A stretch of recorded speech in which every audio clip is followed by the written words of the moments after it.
ناظرین، درلش ارطغرل کی شاندار کامیابی کے بعد تاریخی ڈراموں کا ایک دور چل نکلا ہے۔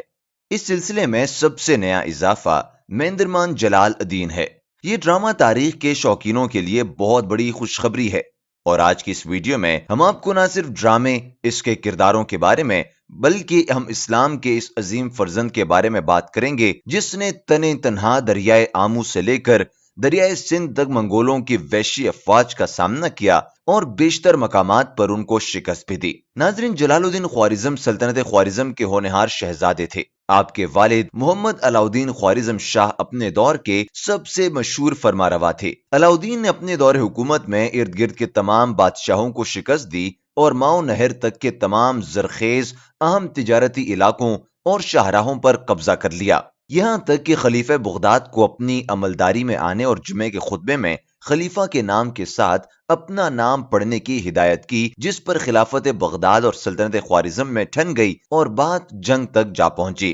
جلال الدین کی فراست اور راستے میں غیر مواقع برف باری کی وجہ سے علاؤدین اس نے بھی اس کا ساتھ دیا، اور علاؤدین خوارزم نے حملے کا ارادہ تبدیل کر دیا۔ جلال الدین جب جوانی کی دہلیز پر پہنچے تو بظاہر سلطنت میں امن و امان تھا، مگر شمال مشرق میں ایک نیا افرید چنگیز خان کی صورت میں سر اٹھا رہا تھا، اور اس کے ساتھ ساتھ صحرائے گوبی میں تمام تاتاری قبائل پڑوس کے ممالک پر حملوں کے لیے بے تاب تھے، اور ایسے میں اطرار کر گورنر نے کچھ منگولوں اور مسلمان تاجروں کو جاسوسی کے الزام میں گرفتار کر لیا اور ان کا قیمتی مال بھی ضبط کر لیا۔ جب چنگیز خان نے اس کی شکایت سلطان سے کی تو سلطان نے تاریخی غلطی کرتے ہوئے سفیر کو قتل کر دیا اور وفد کے باقی افراد کو داڑیاں مونڈ کر ان کو دربار سے نکال دیا۔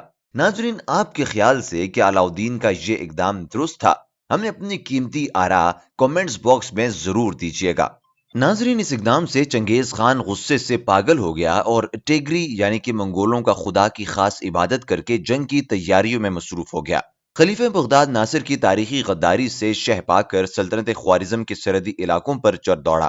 ناظرین، خوارزم کی سرحد پر چنگیز خان نے اپنے لشکر جرار کو دو حصوں میں تقسیم کیا اور ایک لشکر کے ساتھ دشوار گزار پہاڑوں سے سلطنت کے مرکزی شہروں کی جانب بڑھنا شروع ہو گیا۔ جب جوجی خان دوسرے لشکر کے ساتھ خوارزم شاہ کے لشکر سے آن ٹکرایا تو اس جنگ میں تاتاری افواج کی بہادری، شدت اور لڑنے کے انداز نے خوارزمی فوج کو دنگ کر دیا، اور وہ مار دھاڑ کرتے علاؤدین خوارزم شاہ تک آ پہنچے۔ اس موقع پر شہزادے جلال الدین نے انتہائی بہادری سے اپنے والد کی جان کو بچایا اور دشمن کے نرغے سے نکال کر لے گئے۔ اس جنگ سے خوارزم شاہ دشمن سے شدید مرعوب ہوئے اور بوکھلاہٹ میں شہزادہ جلال الدین کی تمام تجاویز کے خلاف مرکزی لشکر کو کئی حصوں میں تقسیم کر دیا اور ان کو مختلف شہروں کی طرف بھیج دیا۔ ناظرین، شہزادے کی بات سچ ثابت ہوئی اور تمام لشکروں کو شکست ہوئی اور سلطنت کے بڑے بڑے شہر بخارا، سمرقند اور گنج فرانہ اور اترار دشمن کے ہاتھ میں چلے گئے۔ یہ صورتحال دیکھ کر سلطان علاؤدین نے ایک جزیرے پر پناہ لی اور مرنے سے کچھ دن پہلے تمام شہزادوں کی موجودگی میں جلال الدین کو اپنا جانشین مقرر کیا۔ ناظرین، جو سلطان کبھی اپنی سلطنت سے خلیفہ وقت کو دھمکیاں دیتا تھا وہ ایک ویرانے میں دم توڑ گیا۔ شیر خوارزم نے اقتدار میں آتے ہی اپنی تمام افواج کو اکٹھا کیا اور حکمت عملی کے تحت پیچھے ہٹنا شروع کر دیا۔ یہاں پر آپ کو ڈرامے کے ایک اہم کردار کا تعارف کرواتے چلیں، جو ہے تیمور ملک، جن کی بہادری اور جرت کے تاتاری بھی معترف تھے۔ تیمور ملک کی کوکند میں شدید مزاحمت نے جلال الدین کی فوج کو منظم کرنے کا موقع دیا۔ کابل کے سیف الدین گمشتگین اور تیمور ملک اپنے سپاہ کے ساتھ جلال الدین کے ساتھ آ ملے اور قریب موجود کو عبرتناک شکست دے دی۔ ناظرین، اس فتح کے بعد مسلم افواج کے حوصلے بلند ہو گئے اور انہوں نے شیر خوارزم کی قیادت میں قندھار کے محاصرے پر موجود منگول فوج کو جا لیا اور گھیر کر تقریباً تمام تاتاری فوج کو تہس نہس کر دیا۔ ان شکستوں کی خبر سن کر چنگیز خان نے اپنے بیٹے کو ایک لشکر جرار دے کر مسلم افواج کے مقابلے میں بھیجا۔ ناظرین، غزنی کے قریب ایک گھمسان کی جنگ جو 3 دن تک جاری رہی، اس میں تاتاریوں کو عبرتناک شکست ہوئی۔ ناظرین، اس تاریخی کردار جس نے دریائے آمو سے لے کر دریائے سندھ تک منگول افواج سے جنگ کی اور بہادری کو نیا رخ دیا، اس کردار کو ڈرامے میں ایمرے کولیجم ادا کریں گے، جبکہ چنگیز خان کا کردار جواہر زوخورو کریں گے۔ ان کے علاوہ سیزگن ایردمیر خاقان سارم بھی اس ڈرامہ سیریز میں جلوہ گر ہوں گے۔ جیسا کہ ہم آپ کو بتا رہے تھے کہ کیسے جلال الدین نے تولائی کو شکست دی، شکست کے بعد چنگیز خان نے غزنی کی جانب پیش قدمی شروع کی، مگر وہ جلال الدین پر حملہ کرنے سے گھبرا رہا تھا۔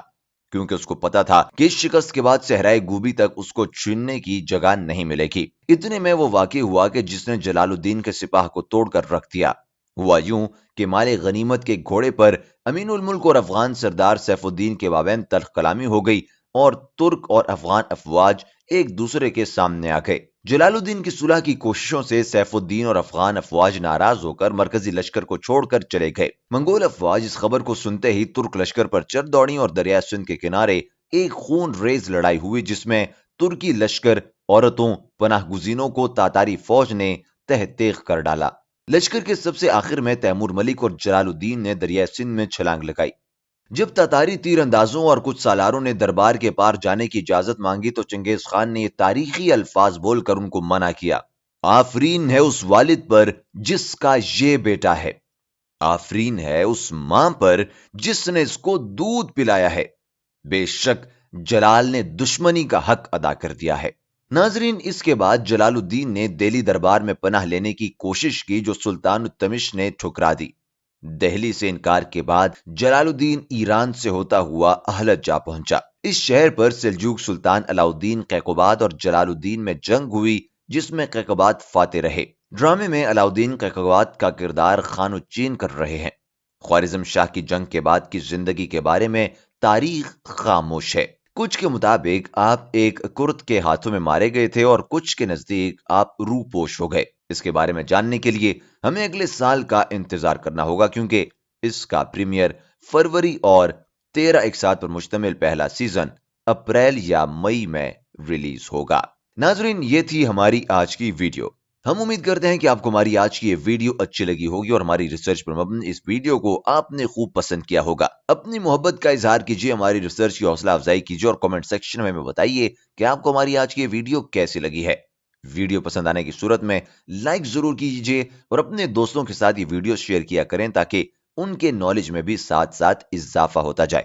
اس کے علاوہ اگر آپ ہمارے چینل پر نئے ہیں تو ریڈ بٹن دبا دیجیے اور ہمارے سبسکرائبر بن جائیے تاکہ آپ کو ہماری تمام تر اپڈیٹس بر وقت ملتی رہیں۔ انشاءاللہ آپ سے ملاقات ہوگی ایک اور ویڈیو میں، تب تک کے لیے اپنا بہت بہت سارا خیال رکھیے گا اور یوں ہی ہمارے چینل کو فالو کرتے رہیے تاکہ آپ کو ہمارے چینل سے متعلق تمام تر اپڈیٹس بر وقت ملتی رہیں۔ ایک نئی ویڈیو میں ایک نئے ٹاپک کے ساتھ انٹرسٹنگ موضوع لے کر آپ کی خدمت میں حاضر ہوں گے۔ تب تک کے لیے اپنے میزبان اظہر اقبال بنگش کو دیجیے اجازت۔ اللہ نگہبان۔